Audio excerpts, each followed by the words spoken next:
A long time ago, in the backwoods of Wisconsin, there was a secret psychiatric clinic known as the Asylum of Madness. It was a place where sinister experiments were carried out by ruthless psychopaths on innocent people. One day, on a rainy autumn evening, a group of friends went to explore an abandoned clinic. They had heard scary stories about her, but that only added a spark to their curiosity. Armed with flashlights and cameras, they got inside the abandoned building, feeling the thrill of the upcoming horror. When they entered the clinic, they were greeted by a piercing cold and gloomy atmosphere. The rooms were dusty, the walls peeling, and the smell of rot and anxiety filled the air. Everything around seemed lifeless and forgotten at the time. The students moved along the corridors, examining every room and hallway. In some places they found traces of blood and old tied-up beds, reminding of the torment that took place here. Their footsteps echoed hollowly, and every rustle caused goosebumps. As they moved deeper into the clinic, strange things began to happen. They heard whispers and screams coming from dark corners. But when they ran to the source of the sound, they found no one. There was a feeling that someone was watching them from the shadows. Teenagers began to realize that they were not alone in this cursed place. They found traces of other researchers missing. Fear gripped them, but curiosity pushed them forward. They continued their research, hoping to find answers to the mysteries of the clinic. But as they plunged deeper into the darkness of the clinic, they began to feel a real threat. The shadows moved as if alive, and unspeakable sounds were heard from the dark passages. They heard groans and screams that penetrated to the very depths of their souls. Teenagers began to realize that the clinic keeps dark secrets, and the horrifying truth began to unfold before their eyes. They came across records of experiments describing sophisticated methods of torture used by psychopaths. It became clear from the records that many of the patients disappeared after these experiments, turning into traceless victims of insanity. Fear gripped each of the teenagers, and they decided to get out of the clinic. But the buildings seemed to change shape and the corridors led them into a lost maze. Panic seized them, and every attempt to get out was futile. Some of the friends disappeared one by one, and their cries and pleas for help began to sink into the darkness of the clinic. The remaining teenagers realized that they had become victims of insanity, trapped by psychopaths who had been hiding in these walls until now. Dean, a boy named Michael, got so confused in the maze of corridors that he lost his orientation and could not find a way out. He was left alone in the darkness of the clinic, in complete terror, screaming and praying for help. Meanwhile, the group of remaining teenagers continued their desperate attempts to find each other and get out of this cursed place. Suddenly, one of the psychopaths came out of the darkness, surrounding Michael with a sinister grin on his face. Panic seized the boy, but he did not give up. Gathering his last strength, Michael ran in the opposite direction, trying to get away from his pursuer. He could hear the footsteps behind him and the angry breathing of the psychopath who was relentlessly chasing him in the dark. The rest of the teenagers, hearing Michael's screams, realized that he was in mortal danger. They decided to join forces and find a way to save their friend. With the help of flashlights and voice communication, they began to coordinate their actions, trying to find Michael. Finally, after hours of searching, they found Michael running hysterically through the dark corridors. They immediately surrounded him and picked him up, heading for— but their escape wasn't as easy as they had assumed. Psychopaths, noticing that a group of teenagers was trying to get out, began harassment. The rooms and corridors of the clinic seemed to change before their eyes, complicating the path to salvation.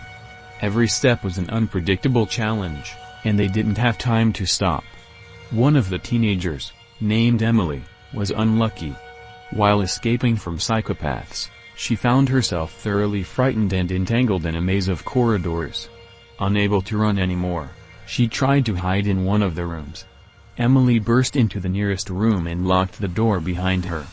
She was intimidated and lonely, screaming and calling for help, hoping that her friends would hear and come to help. But silence and darkness were her only companions. The room was in deep darkness, and only the pale light of the lantern allowed her to distinguish the contours of the surrounding objects. Emily's heart was pounding wildly in her chest, and fear was gripping her with every second. Suddenly, from behind the wall, she heard a voice. Whispers and ominous words penetrated her ears, causing terrible goosebumps. She understood that one of the psychopaths was next to her, and they were starting a cat-and-mouse game. Emily tried to find another way out of the room, but all the doors were locked. She felt her strength leaving her, and despair seizing her consciousness. She kept shouting and banging on the door, but no one answered. The sounds and rustles kept getting closer to the room, and Emily was left alone, mortally frightened and powerless before this nightmare. The thought arose in her head that she could become the next victim of madness, that everything could end with her life here and now. She kept screaming and begging for help, hoping someone would hear her. But with each passing second, silence and stillness engulfed the room more and more, depriving it of the last thread of hope. And then, suddenly, there was a sound at the door. Emily shuddered, feeling a mixture of fear and relief. She heard the familiar voice of her friend, who said, "Emily, we're here. We will save you." Emily felt her heart sink into her stomach. Disappointment and horror gripped her, realizing that the voice she heard did not belong to her friends, but to one of the psychopaths. She realized that they had devised an insidious plan to attract her and destroy the last hope of salvation. Now Emily understood that she would have to deal with this situation on her own. She gathered her will into a fist and decided not to give up without a fight. She looked around the room for something that could help her. Her eyes fell on the window, covered with thick bars. Suddenly, an idea popped into her head. She decided to use her flashlight to attract the attention of people outside and ask for help. Emily quickly put the flashlight to the glass of the window and turned on its bright light. It blinked and flickered in the dark, creating an unusual sight.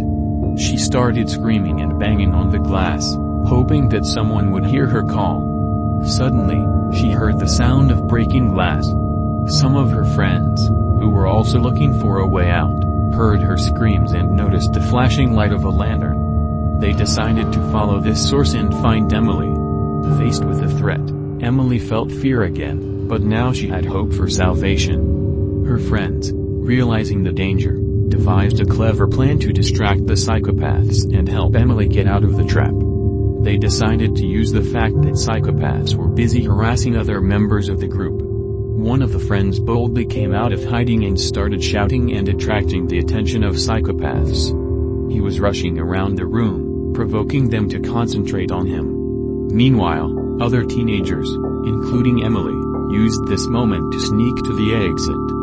They moved quietly and cautiously through the corridors, trying not to attract the attention of psychopaths. Their goal was to find help from outside and return with reinforcements to rescue all the remaining ones.